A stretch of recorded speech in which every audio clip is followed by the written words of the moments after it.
गांव की शाम ढल रही थी, पर मोहन के चेहरे पर अंधेरा अभी भी बरकरार था। मोहन एक पढ़ा लिखा नौजवान था जिसने बद्दे सपने देखे थे, पर किस्मत फिलहाल उसका साथ नहीं दे रही थी। वह घर के आंगन में बुरा सा मुंह बनाए बैठा था, मानो पूरी दुनिया का बोझ उसके कंधों पर हो। मोहन बेटा, ऐसे मुंह लटका कर क्यों बैठे हो? क्या आज भी शहर से कोई अच्छी खबर नहीं आई? नहीं माँ, कोई खबर नहीं है। आज भी शहर के सारे बड़े ऑफिसेस के चक्कर काट कर आया हूँ। सबका एक ही कहना है, अभी कोई जगह खाली नहीं है। जब जरूरत होगी तो बताएंगे। कब तक मैं यही एक बात सुनता रहूंगा माँ? इतनी पढ़ाई लिखाई करने का क्या कोई फायदा नहीं हुआ? तभी मोहन की छोटी बहन काव्या वहां आई। वह अपने भाई की परेशानी को समझती थी और हमेशा उसे हौसला देने की कोशिश करती थी। भैया, ऐसे टूट जाओगे तो कैसे चलेगा? कोशिश में तो आपने कोई कमी नहीं छोड़ी है ना। अल्लाह जो करता है अच्छे के लिए ही करता है। देखना, कोई ना कोई रास्ता जरूर निकल आएगा। कव्या, तू नहीं जानती गांव के लोग मेरी तरफ कैसे देखते हैं। सब सोचते हैं कि मैं एक निकम्मा हूँ। पिताजी की सारी जमा पूंजी मेरी पढ़ाई में खर्च हो गई और अब मैं घर बैठा हूँ। मुझे अब खुद से ही शर्माने लगी है। छी बेटा, ऐसी बातें नहीं करते। कौन क्या कहता है उस पर ध्यान मत दे। हम तो जानते हैं ना कि तू कितनी मेहनत कर रहा है। रोजी रोटी का मालिक अल्लाह है, वो जब चाहेगा तब इंतजाम हो जाएगा। तू बस हिम्मत मत हार। लेकिन माँ, मैं सब्र कब तक करूं? अपनी आंखों के सामने आप लोगों की तकलीफ देखता हूं। घर कैसे चल रहा है ये मुझसे छुपा नहीं है। मुझे कुछ तो करना ही होगा, जल्दी ही। तो भैया कुछ और सोचिए ना। नौकरी ही करनी है ऐसा तो कहीं नहीं लिखा। अगर हम खुद का कुछ काम शुरू करें तो कैसा रहेगा? क्या करेंगे कव्या? क्या हमारे पास व्यापार करने के लिए पैसे हैं? एक छोटी सी दुकान खोलने के लिए भी पूंजी चाहिए होती है। हमारे पास तो कुछ भी नहीं बचा। तेरी बहन सही कह रही है मोहन। तू थोड़ा ठंडे दिमाग से सोच। देखना, कोई न कोई रास्ता जरूर निकलेगा। मैं तेरे लिए हमेशा दुआ करती हूँ।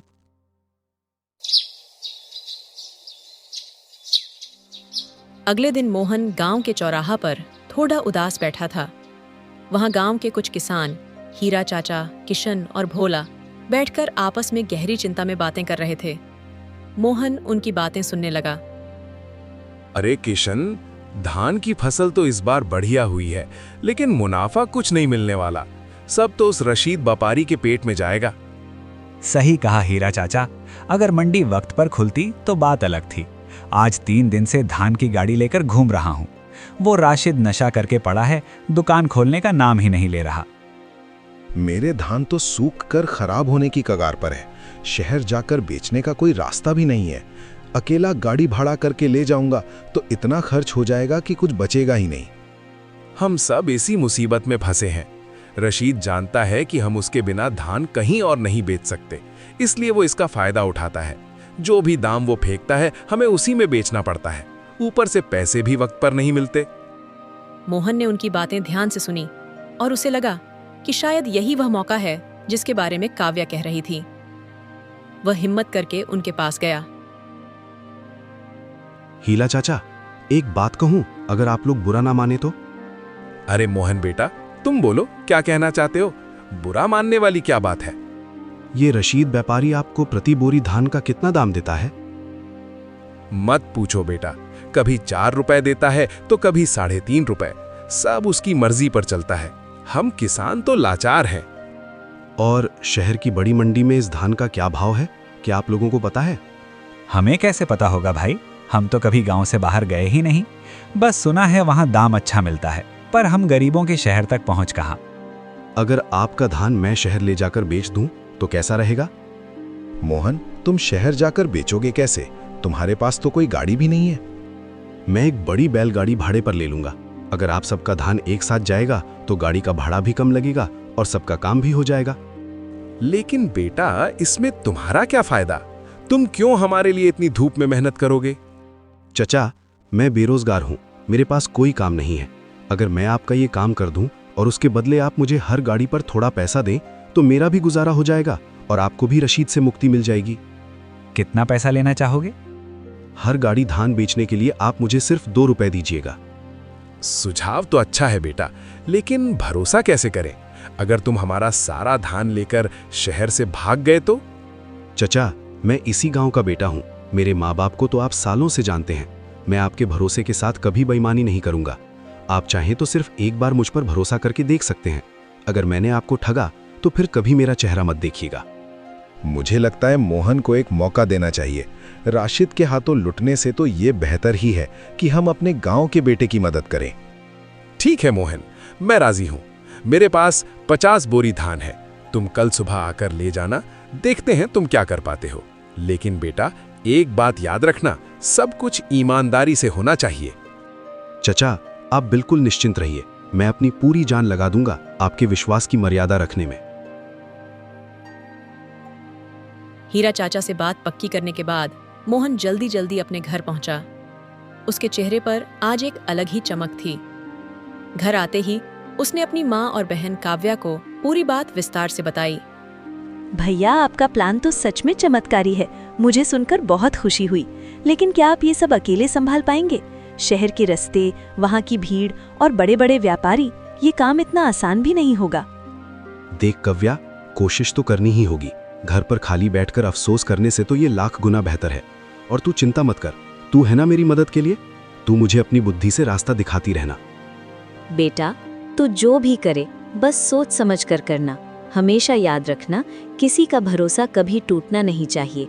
इंसान का विश्वास ही उसकी सबसे बड़ी पूंजी होती है। मैं अल्लाह से दुआ करती हूँ कि वो तुझे कामयाबी दे। माँ सही कह रही हैं भैया। जब आप हीरा चाचा से धान लेंगे तो एक कागज पर सब कुछ लिख लेना। कितनी बोरी ली, किसके पास से ली, हर चीज का हिसाब साफ रखना।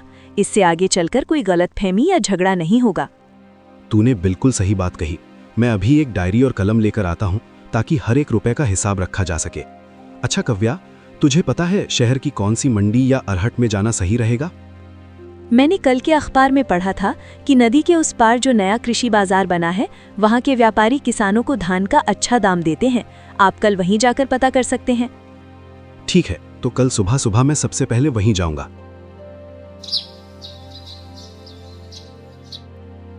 अगले दिन सूरज निकलने से पहले ही मोहन ने तैयारी शुरू कर दी। उसने हीरा चाचा की 50 बोरी धान एक बड्ढी बैलगाड़ी पर लादी और शहर की तरफ निकलने लगा। हीरा चाचा उसे विदा करने आए थे। मोहन बेटा, मैं सब समझा चुका हूँ। बिल्कुल ध्यान से जाना। शहर के व्यापारियों से डरने की बिल्कुल जरूरत नहीं है। हिम्मत से बात करना और अपना वाजिबी दाम मांगना। जी चचा, आप बिल्कुल चिंता मत कीजिए। मैं पूरी कोशिश करूंगा और शाम तक लौटकर आपको सारी खबर दे दूंगा। लंबे रास्ते के बाद मोहन शहर की उस नई मंडी में पहुंचा। चारों तरफ शोर शराबा और अनाज की बोरियां थीं। मोहन ने एक बड्डी दुकान के पास गाड़ी रोकी और वहां के व्यापारी के पास गया। अस्सलामु अलैकुम व्यापारी साहब। वालेकुम अस्सलाम। कौन हो भाई तुम? क्या चाहिए यहाँ? मेरा नाम मोहन है। मैं पास के एक गांव से आया हूँ। मेरे पास कुछ धान है बेचने के लिए। अच्छा, धान लाए हो?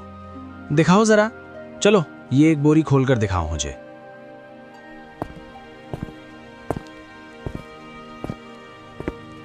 व्यापारी ने धान के दानों को अपने हाथ में लेकर ध्यान से परखा। उसके चेहरे पर एक संतुष्टि दिख रही थी। धान तो काफी बढ़िया है, बिल्कुल सूखा है और साफ सुथरा भी। कितनी बोरी लेकर आए हो? फिलहाल तो सिर्फ 50 बोरी लाया हूँ व्यापारी साहब, लेकिन अगर आपने सही दाम दिया तो मेरे गांव में और भी किसानों के पास बहुत धान है। मैं नियमित आपको धान सप्लाई कर सकता हूँ। तुम्हारी बातों से लगता है कि तुम काफी समझदार और चालाक चतुर लड़के हो। अच्छा बताओ, क्या दाम मांगते हो? व्यापारी साहब, मैं तो गांव का एक साधा लड़का हूँ। व्यापार के कायदे कानून ज्यादा नहीं समझता। आप ही ईमानदारी से बताइए कि इस धान का सही और न्यायपूर्ण दाम क्या होगा।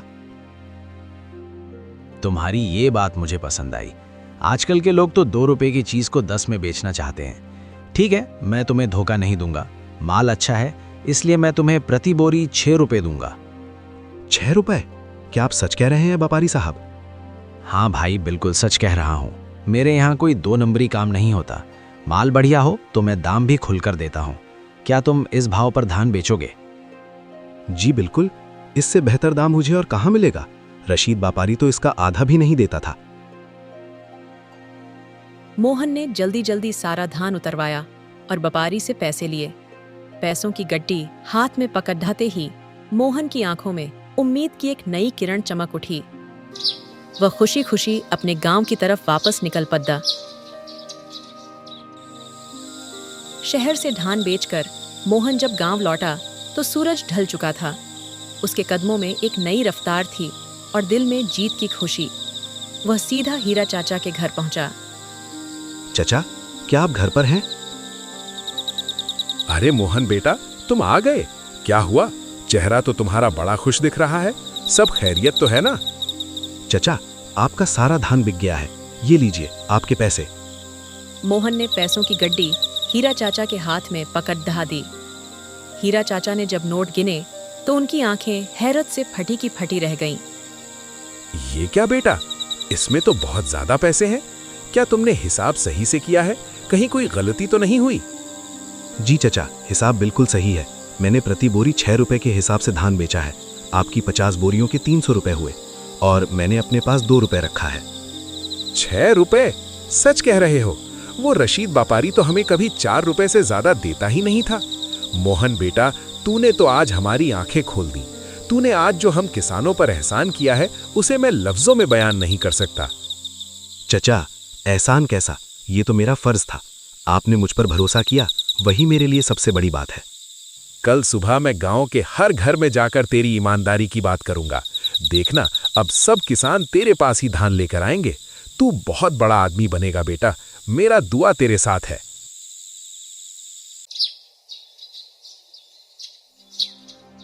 हीरा चाचा की बात सच साबित हुई। अगले ही दिन किसानों की भीड़ मोहन के घर के बाहर जमा हो गई। मोहन, मेरे पास 40 बोरी धान है। क्या तुम मेरा धान भी शहर ले जाकर बेच दोगे? और मेरा भी 30 बोरी है। मुझे भी इनकार मत करना मोहन, हमें तुम पर पूरा भरोसा है। आप लोग शांत हो जाइए, मैं आप सबका धान बेचने में मदद करूंगा, लेकिन एक दिन में इतना सारा धान ले जाना मुमकिन नहीं है। मैंने एक लिस्ट बनाई है जिसके मुताबिक ही मैं काम करूंगा। आप सब मुझे थोड़ा वक्त दें। काव्या तुरंत किसानों का नाम और उनकी बोरियों की संख्या लिखने लगी।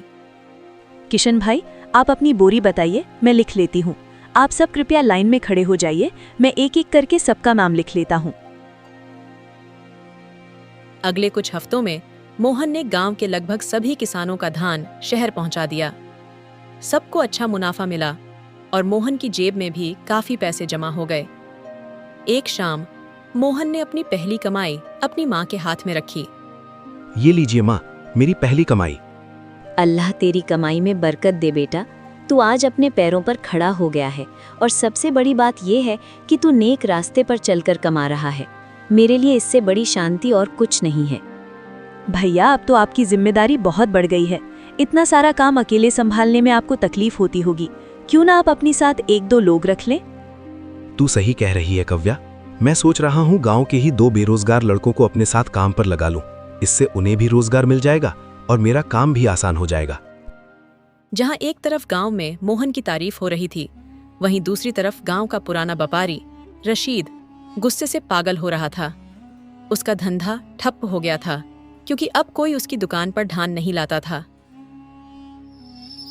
एक शाम रशीद शराब के नशे में धुत होकर मोहन का रास्ता रोक लेता है। ओए मोहन, रुक जा। रशीद चचा, आप मुझसे कुछ कहना चाहते हैं? तू तो बहुत बड़ा व्यापारी बन गया है ना? तूने अकेले ही मेरा पूरा धंधा चौपट कर दिया। तू जानता है मैं कौन हूँ? चचा, आप शांत हो जाइए। मैंने आपका कोई नुकसान नहीं किया है। मैं तो बस गांव के लोगों की थोड़ी मदद करने की कोशिश कर रहा हूँ ताकि उन्हें उनकी मेहनत का सही दाम मिले। मदद? मेरे पेट पर लात मारकर कहता है मदद कर रहा है? मैं तुझे खत्म कर दूंगा। अगर कल से तूने शहर की तरफ धान की गाड़ी निकाली तो तेरे पैर तोड़ दूंगा मैं, याद रखना। देखिए रशीद चचा, मुझे डराने की कोशिश मत कीजिए। मैं कोई गलत काम नहीं कर रहा हूँ। गांव के किसान खुश हैं तो आपको भी खुश होना चाहिए। मेरी खुशी? मेरा कारोबार बंद हो गया और मैं खुश हूँ? मैं तुझे देख लूंगा मोहन, याद रखना मेरी बात। तुझे इसकी कीमत चुकानी पड़ेगी। रशीद व्यापारी की धमकी के बाद मोहन घर लौटा तो उसका चेहरा उतरा हुआ था। काव्या ने तुरंत समझ लिया कि कुछ गलत हुआ है। क्या हुआ भैया, आपका चेहरा इतना थमा थमा सा क्यों है? क्या रशीद चाचा ने कुछ कहा? हाँ कव्या, उसने मुझे धमकी दी है। उसने कहा है कि अगर मैंने शहर धान ले जाना बंद नहीं किया तो वो मेरा नुकसान करेगा और मेरे पैर तोड़ देगा। ओ माँ, अब क्या होगा? वो आदमी बिल्कुल अच्छा नहीं है मोहन, वो सच में तुझे चोट पहुंचा सकता है। बेटा तू ये काम छोड़ दे, हमें पैसों से ज्यादा तेरी जान प्यारी है। नहीं माँ, अब मैं पीछे नहीं हट सकता। गांव के इतने सारे लोगों ने मुझ पर भरोसा किया है। अगर मैं डर कर बैठ गया तो उनका विश्वास टूट जाएगा। मैं रशीद जैसे अन्यायी के आगे सर नहीं झुका सकता। भैया बिल्कुल सही कह रहे हैं माँ, आप डरिए मत, हम सब भैया के साथ हैं और पूरा गांव उनका साथ देगा। अकेला रशीद चाचा क्या कर लेगा? हाँ कव्या, मैं कल ही हीरा चचा और गांव के बाकी लोगों से इस बारे में बात करूंगा। अकेले लड़ने से बेहतर है कि सब मिलकर लड़े। अगले दिन मोहन ने चौराहा पर खड़िढे होकर सबको रशीद की धमकी के बारे में बताया। ये सुनते ही किसानों का खून खौल उठा। उसका इतना बड़ा साहस, इतने सालों तक उसने हमें लूटा और अब हमारे बेटे को आंखें दिखा रहा है। ये हम हरगिज नहीं होने देंगे। मोहन भाई, आप बिल्कुल चिंता मत कीजिए, हम सब आपके साथ हैं। कल से जब आप धान लेकर शहर जाएंगे, हम में से 2-4 लोग हमेशा आपके साथ पहरे के लिए जाएंगे। देखते हैं राशिद में कितना दम है। हाँ, हम अपने हक के लिए लड़ेंगे। मोहन भाई ने हमें सही रास्ता दिखाया है, हम वो रास्ता नहीं छोड़ेंगे। अभी दुश्मनी की आग सुलग ही रही थी कि एक दिन सुबह पूरे गांव में एक खबर आग की तरह फैल गई। खबर आई कि रशीद व्यापारी अपनी ही दुकान के अंदर मरा हुआ मिला है। ज्यादा शराब पीने की वजह से उसकी मौत हो गई थी। सुना आपने मोहन भाई, राशिद मर गया। इन्ना लिल्लाही व इन्ना इलैहि राजिऊन। अल्लाह उसे माफ करे। उसने सारी जिंदगी हम पर इतने जुल्म किए, लेकिन उसका अंत ऐसा होगा ये किसी ने नहीं सोचा था। जो होना था वो हो गया, अब हमें आगे का सोचना चाहिए। रशीद का कोई वारिस नहीं है, अब उसकी दुकान बंद पड़ी रहेगी। अब हम अपना धान कहाँ बेचेंगे? कुछ दिन बाद हीरा चाचा गांव के लोगों के साथ मोहन के घर पहुंचे। मोहन बेटा, हम सब एक बड़ा फैसला लेकर तुम्हारे पास आए हैं। बोलिए चचा, क्या बात है? हम चाहते हैं कि तुम गांव में अपनी एक नई आढ़त खोलो। रशीद की दुकान खाली है, तुम उसे किराए पर ले लो या अपनी जमीन पर नई दुकान बनाओ, पर अब गांव का व्यापार तुम ही संभालो। मैं अरहट खोलूं? चचा, मेरे पास इतने पैसे कहाँ हैं और इतनी बड़ी जिम्मेदारी मैं कैसे उठाऊंगा? पैसों की फिक्र तो मत करो मोहन भाई, हम सब मिलकर तुम्हारी मदद करेंगे। और रही बात जिम्मेदारी की, तो तुमने पहले ही साबित कर दिया है कि तुम इसके लायक हो। हाँ मोहन भाई, अगर आप गांव में ही आढ़त खोल लेंगे तो हमें शहर जाने की मेहनत नहीं करनी पड़ेगी। गांव का धान गांव में ही बिकेगा, इसमें सबका भला है। लेकिन चचा, मैं तो आप ही की तरह एक साधारण इंसान हूं, मैं व्यापारी कैसे बन सकता हूं?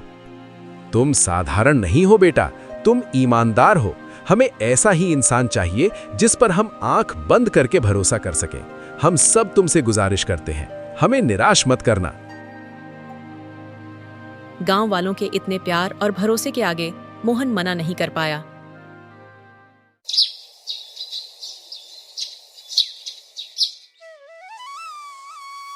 सबकी मदद से मोहन ने रशीद की पुरानी दुकान को नए सिरे से सजाया और मोहन कृषि आढ़त की शुरुआत की। हीरा चचा, आपका धान तौल लिया गया है, ये लीजिए आपके पैसे। जैसा मैंने वादा किया था, मैं प्रति बोरी 5 रुपए के हिसाब से दाम दे रहा हूं। अल्लाह तुम्हारा भला करे बेटा, तुम्हारे कारोबार में और तरक्की हो। देखते ही देखते कई साल बीत गए। मोहन का व्यापार बहुत बद्दा हो गया। वह अब सिर्फ गांव का ही नहीं, बल्कि इलाके का एक बद्दा और इज्जतदार व्यापारी बन गया था। काव्या अब पूरे व्यापार का हिसाब किताब संभालती थी। भैया, इस महीने के मुनाफे का हिसाब देखिए। हमारा कारोबार अब आसपास के 10 गांव में सबसे बेहतर है। सब लोग अब हमारी ही आढ़त में माल बेचना चाहते हैं। ये सब तेरी वजह से ही मुमकिन हुआ है कव्या। अगर उस दिन तूने मुझे हौसला ना दिया होता, वो रास्ता ना दिखाया होता, तो मैं आज भी वही बेरोजगार लड़का होता। नहीं भैया, ये आपकी अपनी ईमानदारी और मेहनत का फल है। आपने साबित कर दिया कि नेक रास्ते पर चलकर भी बड़ा बना जा सकता है। आज अगर माँ होती तो कितनी खुश होती। अफसोस कि वो ये सब देखने के लिए नहीं रही। माँ हमेशा कहती थी कि इंसान का विश्वास ही उसकी सबसे बड़ी पूंजी है। मैंने बस माँ की उसी बात को पकड़कर चलने की कोशिश की है। मोहन ने न सिर्फ अपनी किस्मत बदली, बल्कि पूरे गांव की तस्वीर बदल दी। उसने साबित कर दिया कि पढ़ाई लिखाई कभी बेकार नहीं जाती, अगर उसके साथ सही नीयत और मेहनत हो।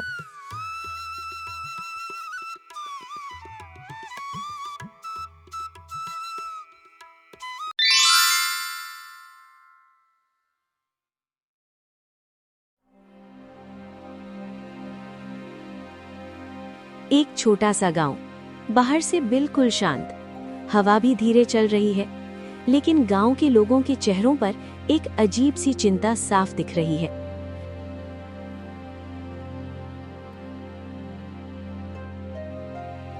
काव्या, इस गांव को देखो, कितना शांत लगता है, लेकिन लोगों के दिल बिल्कुल शांत नहीं है। हर चेहरे पर बस परेशानी का साया है। बिल्कुल ठीक कह रही हो ईशा, इनके जीवन में सुख की कमी है। लेकिन सुख होता क्या है, इसको लेकर हम दोनों की सोच अलग अलग है। मैं मानता हूँ, इंसान जिसके पास जो नहीं होता, अगर वही मिल जाए तो वो खुश हो जाता है। अभाव पूरा होना ही तो सुख है। मैं चाहूँ तो एक ही पल में इन सब के दुख मिटा सकती हूँ। मैं ऐसा नहीं मानती। बाहरी चीजों से मिलने वाला सुख हमेशा के लिए नहीं होता। असली सुख अंदर से आता है, जब इंसान खुद कुछ हासिल करता है, जब एक दूसरे से प्रेम करता है, तभी वो सच में खुश होता है। तुम्हारी ये कठिन बातें मुझे समझ नहीं आती। चलो, आज एक प्रतियोगिता हो जाए। हम दोनों इस गांव में अलग अलग जाकर देखेंगे कौन लोगों के जीवन में ज्यादा स्थायी सुख ला सकता है। मुझे तुम्हारा प्रस्ताव मंजूर है, लेकिन एक शर्त है। हम अपनी असली पहचान छुपा कर रखेंगे और 1 महीने बाद यहीं वापस मिलकर देखेंगे कि किसका दिया हुआ सुख टिक पाया।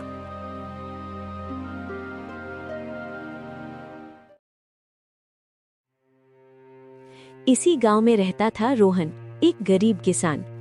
इस साल भी उसकी फसल बर्बाद हो गई थी।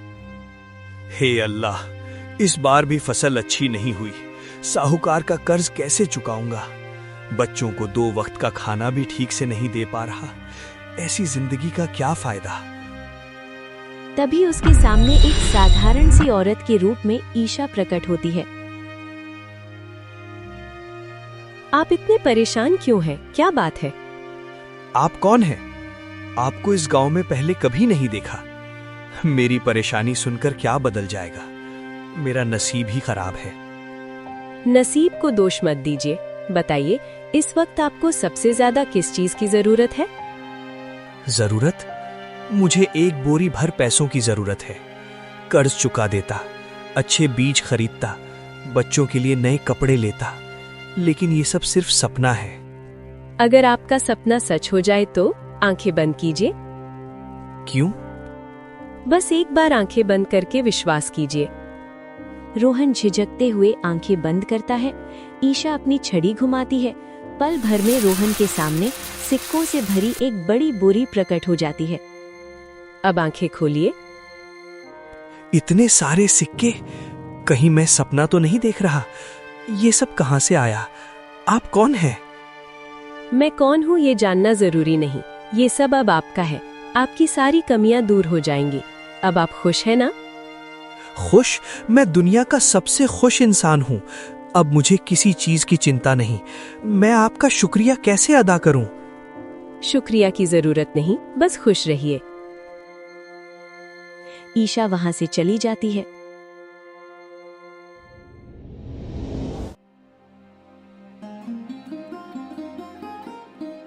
एक वक्त था, ये घर लोगों से भरा रहता था। बेटा, बहू, पोता पोतियां सब थे। आज मैं बिल्कुल अकेली हूँ। ये घर मुझे खाने दौड़ता है। बात करने वाला भी कोई नहीं। तभी वहां एक लड़की आती है, साधारण कपड़ों में, शांत मुस्कान के साथ। ये और कोई नहीं, ईशा होती है। चाची, आप अकेले बैठकर क्या सोच रही हैं? कौन हो माँ तुम तो इस गांव की नहीं लगती। और क्या सोचूं, अपनी अकेली जिंदगी के बारे में ही सोचती रहती हूँ। उम्र हो गई है, अब तो कोई पूछने भी नहीं आता। इस टूटे हुए घर में रहकर आपको बहुत दुख होता होगा ना? दुख तो होगा ही माँ। छत से पानी टपकता है, दीवारें भी कमजोर हैं, लेकिन कौन ठीक करवाएगा? मेरा अपना कोई है ही नहीं।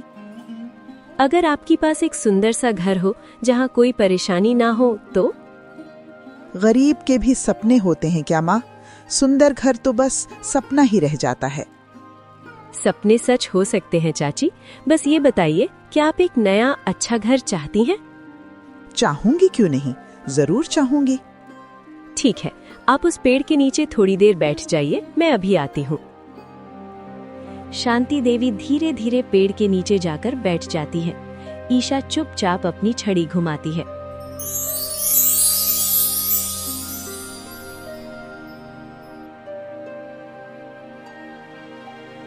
चाची, अब इधर आइए। अरे ये मेरा घर, इतना सुंदर, क्या मैं सपना देख रही हूँ? नहीं चाची, ये अब आपका नया घर है। यहाँ आप आराम से रहेंगी। अब आप खुश हैं ना? माँ, तुम कौन हो? क्या तुम परी हो? मैं इतनी खुश हूँ कि शब्दों में बता नहीं सकती। शांति देवी को नया घर देकर ईशा वहां से चली जाती है। और कितने दिन ऐसे चलेगा हारून? घर में एक मुट्ठी चावल तक नहीं है। तुम्हारी कमाई से कुछ होता ही नहीं। मैं बाप के घर से क्या देखकर तुम्हारे साथ आई थी?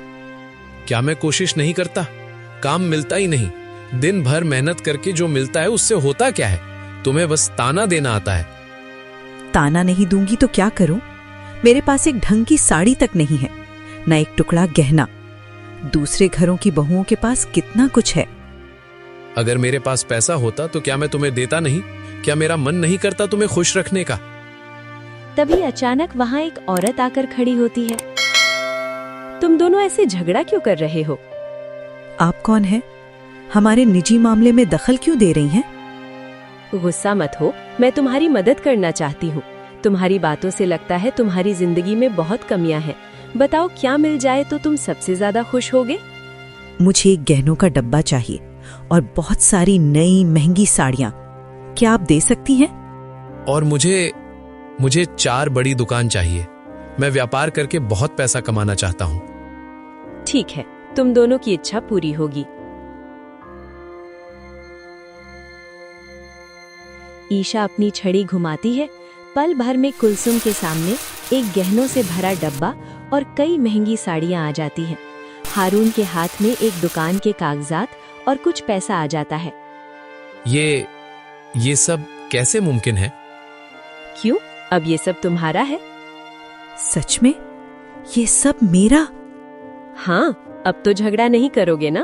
अब तुम दोनों खुश हो। हम दुनिया के सबसे खुश जोड़े हैं। हाँ, अब हमारी जिंदगी में कोई दुख नहीं। ईशा मुस्कुराते हुए वहां से चली जाती है। एक और घर में सुख आ गया।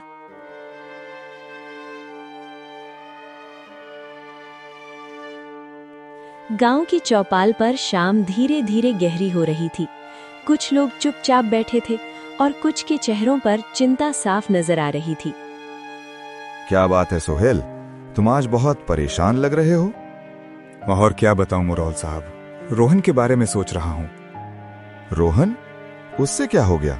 सुना है वो अचानक बहुत अमीर हो गया है। हाँ, वही तो चिंता की बात है। पता नहीं कहां से एक बोरी भर सोने के सिक्के मिल गए। अब वो पहले जैसा रहा ही नहीं। अब किसी से बात नहीं करता। दिन भर दरवाजा बंद करके घर के अंदर बैठा रहता है। रात को भी सोता नहीं, बस सिक्कों की रखवाली करता रहता है। सिर्फ इतना ही नहीं मुरौल साहब, कल मैंने अपनी आंखों से देखा, उसका अपना भाई पैसों की मदद मांगने आया था। रोहन ने उसे डांट कर भगा दिया। बोला इन पैसों पर किसी का हक नहीं।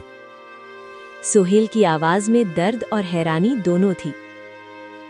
ये वही रोहन है जो कभी अपनी थाली का आखिरी निवाला भी भाई के साथ बांट लेता था। हाँ साहब, वही। आज पैसा आते ही वो बिल्कुल बदल गया। लगता है पैसों ने उसे सुख नहीं दिया, बल्कि उससे उसकी इंसानियत छीन ली। चौपाल पर एक पल के लिए सन्नाटा छा गया। ये बहुत गंभीर बात है। अचानक मिला हुआ धन अक्सर इंसान को गलत रास्ते पर ले जाता है। जो सुख मेहनत और प्रेम से नहीं आता, वो सुख ज्यादा देर टिकता भी नहीं। एक लड़की के रूप में कव्या चुपचाप सब कुछ देख और सुन रही थी। वो शांति देवी के नए घर तक पहुंचती है। चाची, घर पर हैं? कौन? मैं एक राहगीर हूँ। आपका सुंदर घर देखकर थोड़ा पानी पीने आ गई। आओ माँ, अंदर आओ। आपका घर तो बहुत सुंदर है चाची, लगता है आप बहुत खुश होंगी। खुशी? सुंदर दीवारें क्या बात कर सकती हैं माँ? चमकते फर्श क्या मेरी तन्हाई दूर कर सकते हैं? उस टूटे हुए घर में कम से कम पड़ोसी आकर बैठते थे, बातें होती थीं। इस बड़े घर में कोई आता ही नहीं। सब सोचते हैं मैं अमीर हो गई हूँ, घमंडी हो गई हूँ। सच ये है माँ, मैं पहले से भी ज्यादा अकेली हो गई हूँ। तो ये सुंदर घर आपके किसी काम का नहीं रहा? मुझे घर नहीं चाहिए माँ, मुझे इंसान चाहिए, बात करने वाला चाहिए। ये महल मुझे जेल जैसे लगता है। कव्या चुपचाप शांति देवी के कंधे पर हाथ रखती है और उसे तसल्ली देती है।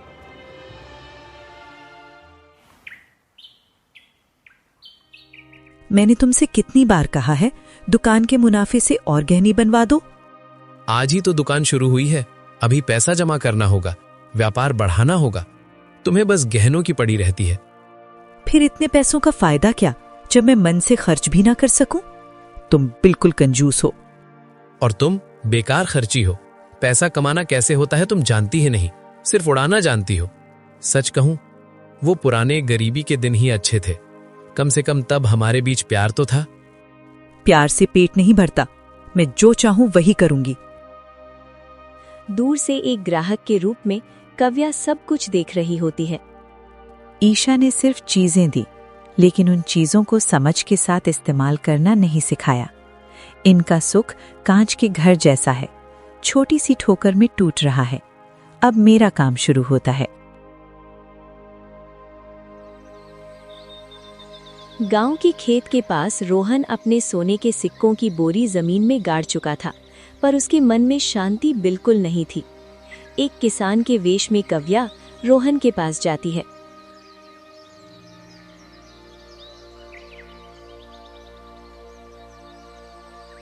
भाई, अकेले अकेले क्या सोच रहे हो?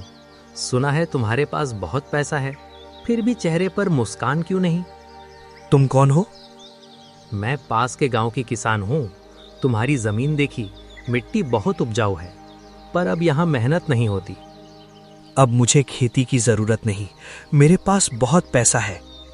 पर पैसा एक दिन खत्म हो जाता है, और पैसा तुम्हें दोस्त या इज्जत नहीं दे सकता। देखो, तुम्हारा पड़ोसी सोहेल आज भी अकेला हल चला रहा है। पहले तुम दोनों साथ काम करते थे ना? रोहन चुप हो जाता है, नजर झुक जाती है। अकेले खाने से ज्यादा खुशी मिलती है साथ बांट कर खाने में। ये जमीन सोने से कम नहीं। अगर तुम सिर्फ धान ही नहीं, साथ में सब्जी उगाओ और गांव के सब लोग मिलकर एक बड़ी नाली बनाकर नदी का पानी ले आओ, तो किसी के खेत में पानी की कमी नहीं रहेगी। कव्या उसे खेती के नए तरीके, मिलकर काम करने की योजना, सब कुछ समझाती है। पर मेरा पैसा? उस पैसों का इस्तेमाल सबके भले के लिए करो। अकेले अमीर होने से ज्यादा बड़ी खुशी है सबके साथ मिलकर अच्छा जीवन जीना। कव्या के जाते ही रोहन गहरी सोच में डूब जाता है। थोड़ी देर बाद वो सोहेल की तरफ बढ़ता है। सोहेल भाई, मुझसे बहुत बड़ी गलती हो गई, मुझे माफ कर दे। रोहन, तू? हाँ भाई, मैं पैसों के लालच में अंधा हो गया था। चल, हम फिर से पहले जैसे साथ काम करते हैं। रोहन सोहेल को कव्या के सिखाए हुए प्लान के बारे में बताने लगता है।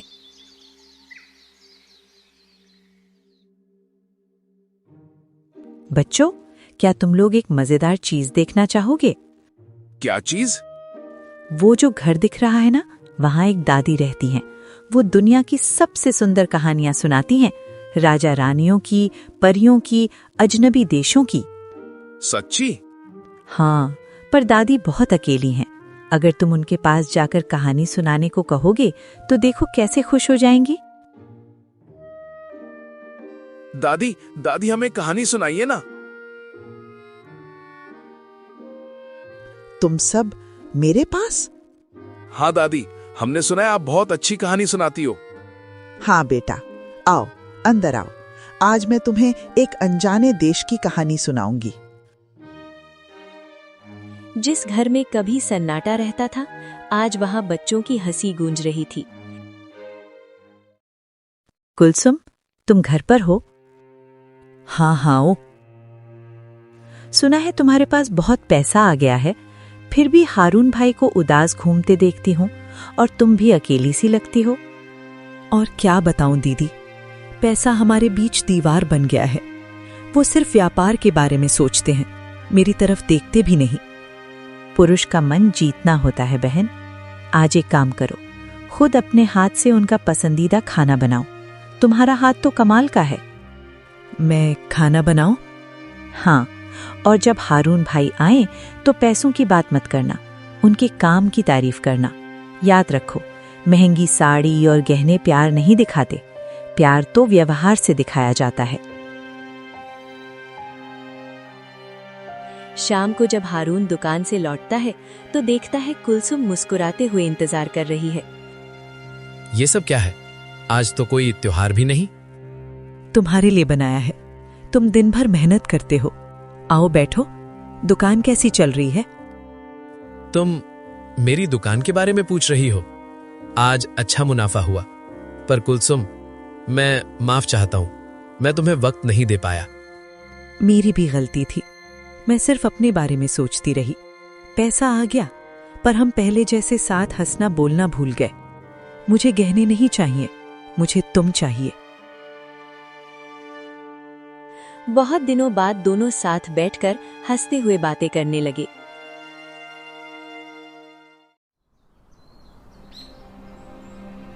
गांव की खेत हरियाली से भर गए थे। देखो रोहन, तुम्हारी और गांव वालों की मिलजुल कर की गई मेहनत का नतीजा है। नदी का पानी अब हर खेत तक पहुंच रहा है, फसल दुगनी हो गई है। सब तुम्हारी वजह से मुमकिन हुआ। तुमने अपना धन अकेले भोगने के बजाय सबके भले के लिए इस्तेमाल किया। यही असली समझदारी है। मोरल साहब, जब मैं मोहरों की बोरी पकड़कर बैठा रहता था तब दिल खाली था। आज जब देखता हूँ कि गांव का कोई बच्चा भूखा नहीं तो सीना खुशी से भर जाता है। ये सुख उस धन से 1000 गुना ज्यादा है। बिल्कुल भाई, अब हम सब एक परिवार हैं। और फिर राजकुमार तलवार लेकर दैत्य की गुफा में घुस गया। फिर क्या हुआ दादी? बाकी कल बताऊंगी, अब सब घर जाओ। दूर से ईशा और काव्या गांव को देख रही थी। गांव कितना बदल गया है काव्या। सब हंस रहे हैं, साथ काम कर रहे हैं, हवा में जैसे सुख तैर रहा है। हाँ, बदल गया है। मैंने रोहन को मोहरें दी थी, पर आज वो उनसे भी ज्यादा धनी है, क्योंकि उसने सम्मान और प्रेम कमा लिया। मैंने शांति देवी को घर दिया और तुमने उसे परिवार दिया। मैंने हारून और कुलसुम को धन दिया और तुमने उन्हें एक दूसरे को लौटा दिया। मैंने कुछ नहीं दिया ईशा, बस उनकी अंदर की शक्ति जगाई। सुख बाहर से नहीं आता, सुख अंदर से बनाया जाता है। मैं हार गई काव्या। मेरा जादू तेज था पर छोटा, तुम्हारा जादू शांत था पर स्थायी। तुम जीत गई। आज मुझे एक बहुत बड़ी सीख मिली। हम में से कोई नहीं हारा, जीता तो ये गांव है।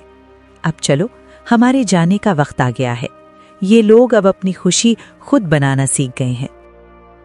और इस तरह गांव ने सीख लिया, सच्चा सुख न तो जादू से मिलता है न धन से।